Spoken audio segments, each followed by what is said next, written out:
سپین سحر زلمی زی تر خپل منزل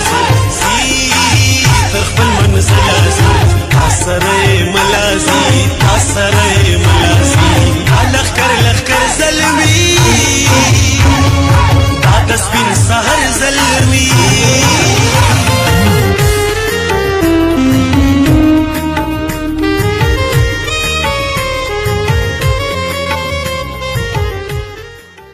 نن لسم مارچ ته چې څنګه د عوامي نیشنل ګوند پارټي فیصله کړې چې ایمل ولی خان به د پېښور نه درومې طورخمه پورې یو لانګ مارچ وکوي دغه لانګ مارچ وکوي چې د څنګه پاکستان نور سرحدونه کولو شوي تجارت لپاره د تګ راتګ لپاره همدغسې سرحد زموږ د افغانستان سره طورخم پوله هم ده په طورخم پوله باندې نور کله په شان په کروڑونو اربونو روپو تجارت کېدو خو اوس سمودره سه نه صرف تجارت ولاړ دی بلکې د خلکو د پښتنو اپلو د پلو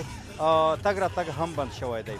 نن د دغه لانګ مارچ د سارېدو لپاره د جمرود په مختلفو چیک پوسټونو باندې په مختلفو چوکونو باندې رکاوټې جوړې شوي دي ګاډي ودرولې دي غټ غټ کنټینرې ودرولې دي کوم چې ایمل ولی د عوامي نیشنل ګوند صوبایي صدر دی چې هغه تر خپل منزله پورې ونه رسیږي تاسو زموږ په بیکګراونډ کې کتای شو باب خیبر چې کومه یوه تاریخي دروازه ده په دې کې هم د پولیسو یو ګاډی ولاړ دی چې امد و رفت کې خلکو ته رکاوټ جوړوي مشکلات جوړوي د سره سره په تختابې کې کنټینر ولاړ دي جمرود په بایپاس باندې ولاړ دي تاسو کتای شئ موږ په دا ویډیو کې چې په بګیاړي کې مختلف ځایونو باندې کنټینر ودرولي دي چې دغه لانګ مارچ روکتام وشي مخکې مزل پکې ونه شي او دغه جلسه یا د لانګ مارچ کم دی ناکام کړی شي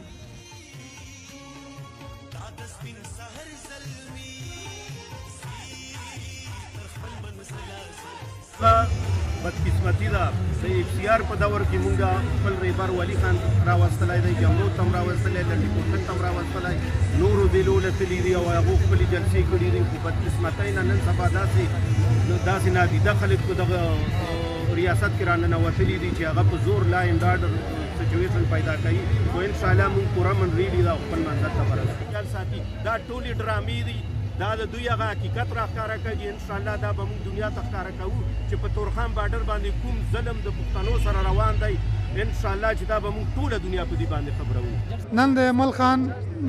موږ صوبایي صدر هغه په قیادت کې موږ د ریلي به انشاءالله طورخم ته پوره من ریلي کې به موږ ځو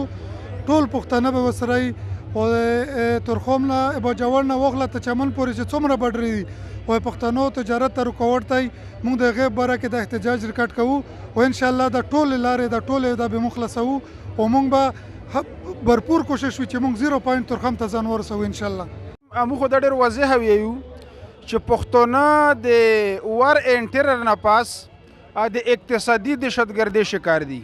او دا اقتصادي دهشتګردي چې دا پلانټډ دو دا د یو سازش په تحت پښتنو په اقتصادي لحاظ باندې کمزوري کول غواړي او د وار اینډ ټیرر له یو ځل بیا وردیکا کول غواړي موږ دا ژمنه کوو نن د صوبایي صدر ایمل ولی خان په قیادت کې ټولې دنیو له موږ دا ښیو چې پښتانه پر امنه دي پښتانه چې کوم دي دا د تجارت سره د کاروبار سره لګاو لري خو دغه له زبردستي چې کوم دي د لیارې باندې کړي شوي دي او د عوامي نیشنل ګوند د عوامي نیشنل پارټي جدوجهد به تر هغه پورې جاري وي چې پښتنو له یې اقتصادي حقوق نه وي ورکړي ډېره مننه کوم